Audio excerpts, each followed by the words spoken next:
benefits of being an owner insider is Q&A with someone who charges anywhere from $500 to $800 an hour, all part of your $100 a month. So glad to see you here. Thanks for being here. We have a total of 5 questions ahead of time. So I hope you've come with a stack of questions, or we're going to have like an 11-minute Q&A. Either way, whatever, it's yours. I'm going to start with my questions.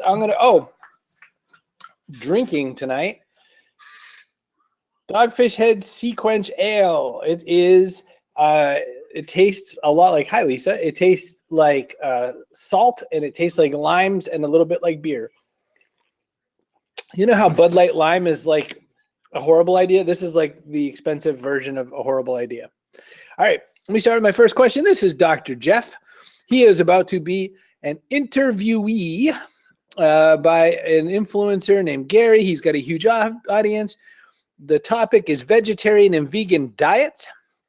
I'm researching the topic, but I wonder if either of you might have specific tips for me regarding being interviewed on Skype, especially since I'd like this to be the beginning of a longer relationship and Holistic Actions needs to get in front of a bigger audience. Dr. Jeff, first off, congratulations. I'm so excited for you for that opportunity. I think it's so great. Here is what goes awry with almost all interviews, especially when it's not your topic of expertise. When we communicate about things that we don't feel as confident about, we throw a lot more ums and ahs and any of our other verbal tics into the storyline. So we find ourselves in a scenario where we suddenly add a great deal of audible chatter and mumbling and add sort of recursive and extra parts of grammar to a sentence because it's not really the way we understand things or what we feel very confident about.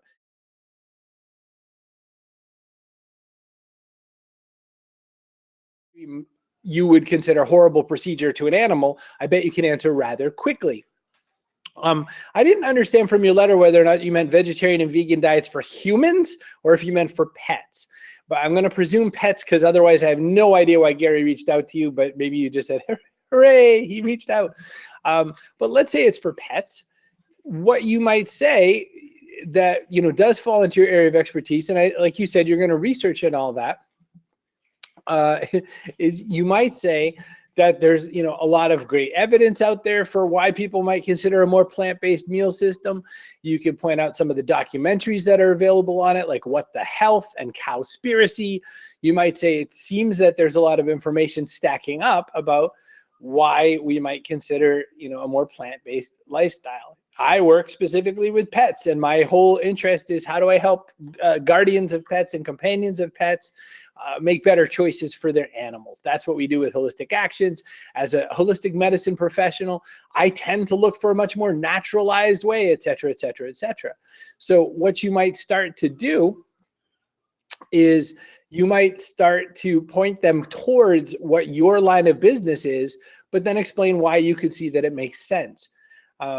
You know, you might say that though animals tend to, most pets tend towards, well, cats and dogs are more carnivorous by nature. That means that they're fed on a primarily meat-based diet. That doesn't mean that they don't also eat plants. You could even add to it, you could say maybe it's not the right choice to make your animal's diet vegan or vegetarian. Maybe there's some reasons why you might consider against that.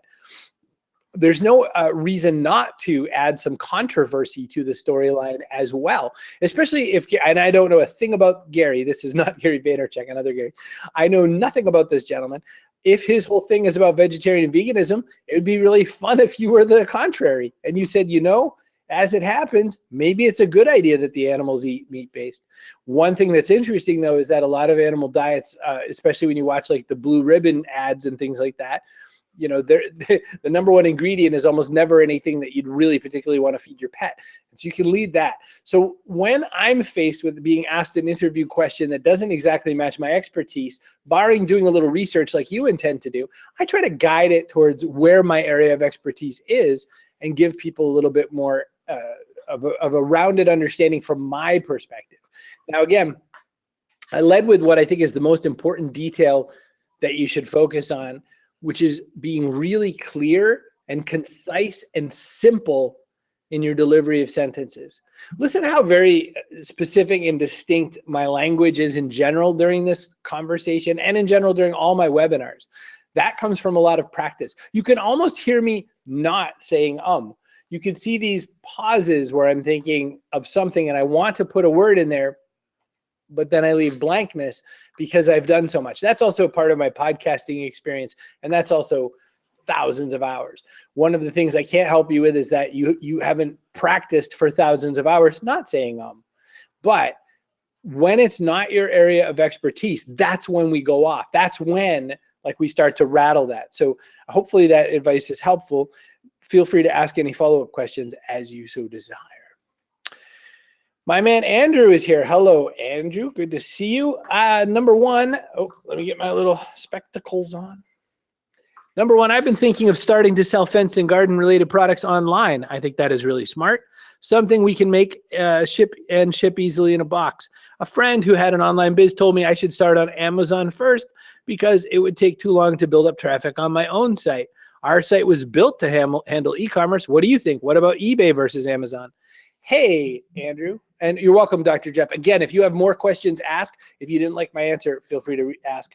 I am always open. Look, I had an owner insider conversation with one of our members, and what I loved about this conversation, it was a quick phone call, and I gave some advice, and the person came right back at me and said, that is great advice. I've tried it. It didn't work at all. It was terrible for me, and it was awful. And I went, oh my gosh. And so I rephrased and came up with a whole new set of advice. My ideas aren't always the best advice.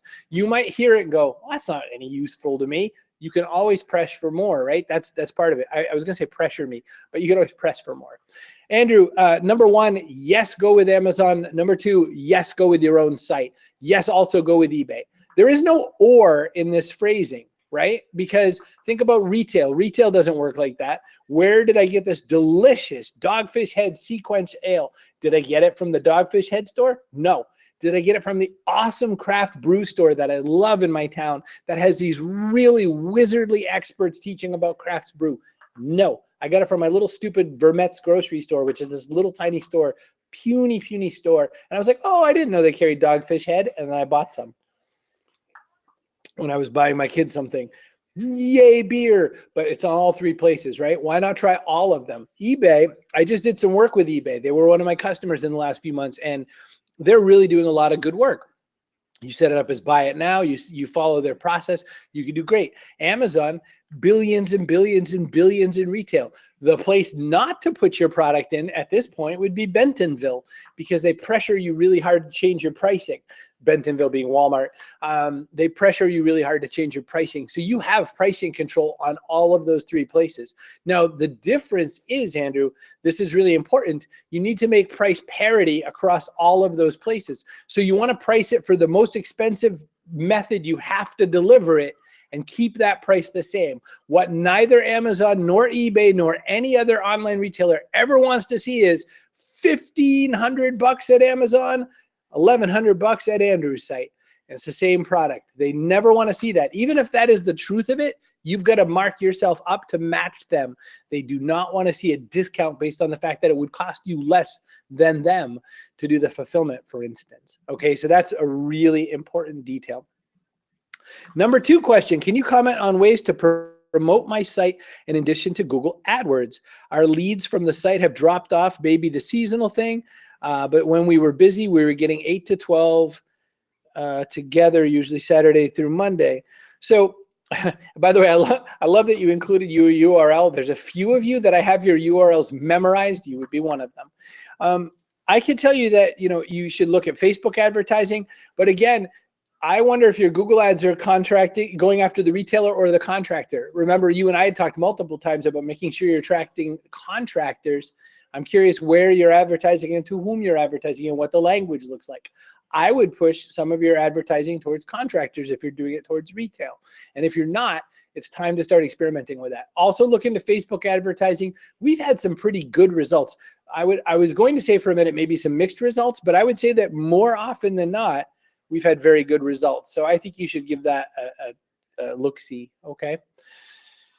All right, so let's see. Greg, who said he could be here and I see him here. Hello, Greg.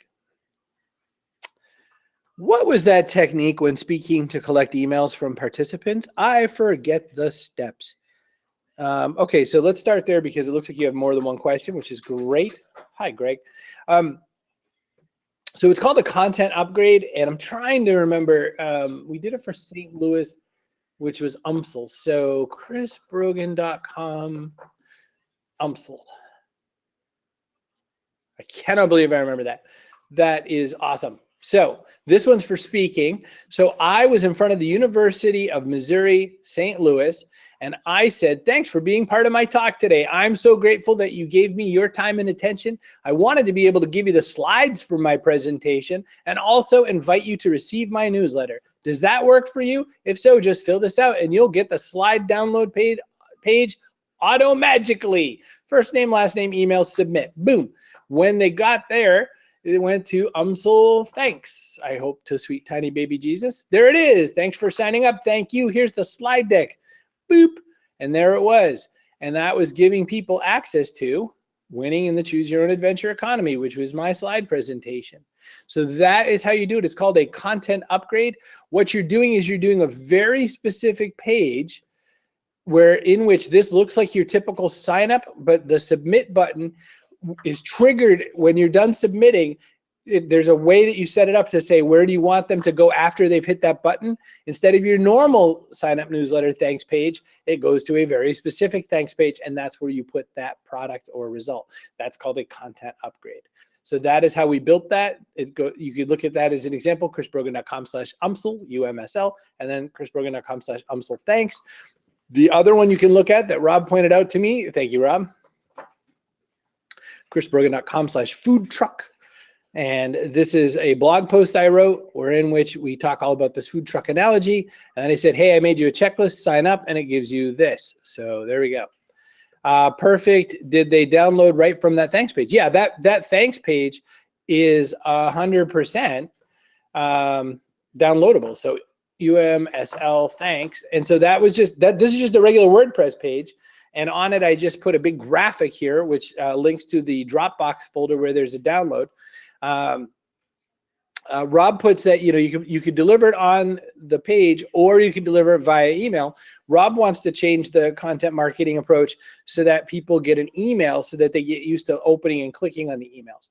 Either way, I think it works, but this is just a download. So this here, I just put this on Dropbox. You could actually even upload it right to the website itself. It doesn't matter where you put it. It's just a file being stored somewhere. Hopefully that makes sense. All right, Greg, let me look at the other question. Getting going on webinars, better to do short 5 to 12 information versus deep dive hour long. I just want to get these going after thinking about them for the last year. Oh, that dreadful thinking.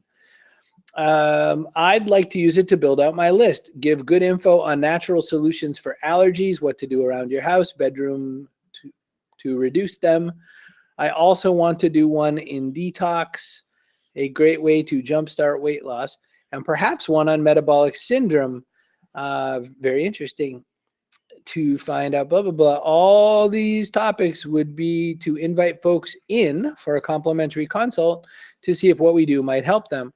I would also like to start an email response to develop the relationship. Yeah, I mean, so if you look at how we put people on our newsletter, it's a very similar thing. So what we do on our newsletter, the Owner Media newsletter or Chris Brogan and Rob's newsletter, is when you sign up, through the sign up process, we ask you, is this one of these 3 problems something you're working on? I feel this, I feel that, I need help with this, and we help you with that. Greg, I'm so sorry. Time out. I know why you just said oi, because as I read that, you were like, oh my gosh, that wasn't even English. I do it all the time. I totally get it. Don't worry. You're fine. But sometimes as I'm reading something back, I'm like, I must really not be understanding it. But no, this time it was you. Sometimes it's just me not getting it. So this time it's you. Next time it'll be me. All right. So, yes, those topics are great. They're all great because you can segregate them very differently. The kind of person who needs to reset their metabolism is someone very different than the person who's working through an allergies problem, different than the person who needs to reorganize their house for allergy-related products.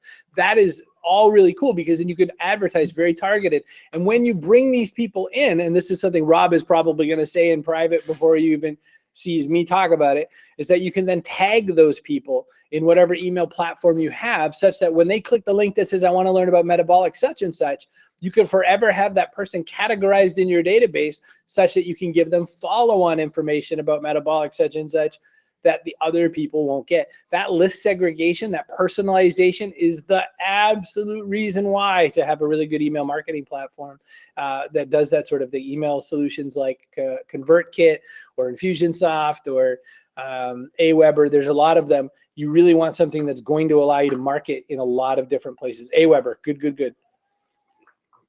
Lots of how-to on that, by the way. So how to segment your list, blah, blah, blah. There's a whole bunch of sections.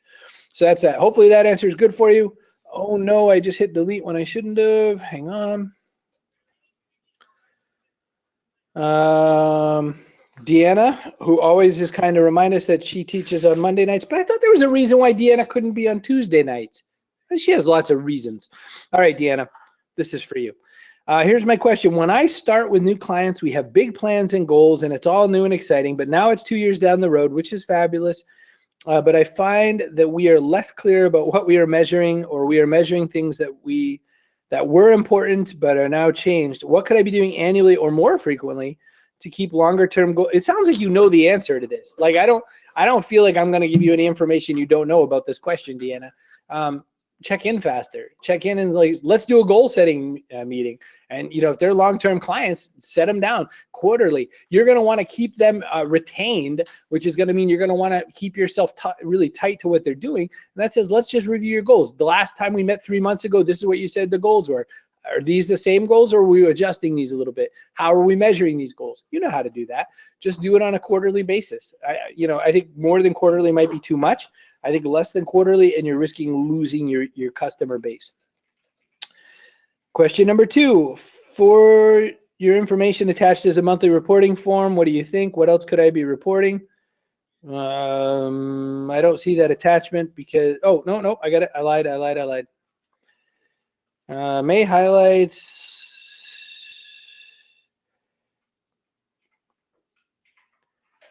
I don't know. I'm looking at what you sent over in the highlights and the attachments, and maybe people really like that stuff. I don't know. I don't have any professional opinion on that because I would tell you that it looked like a bunch of numbers that I don't know what they mean because they're just a bunch of numbers. Is it good? Is it bad? Am I better than last month? Am I doing something that matters? Am I, did it drive some revenue? Those numbers just start to look like hash to me, and it just looks like I don't really know why you have them there. It's like kind of like when you look at the instrument panel of an airplane.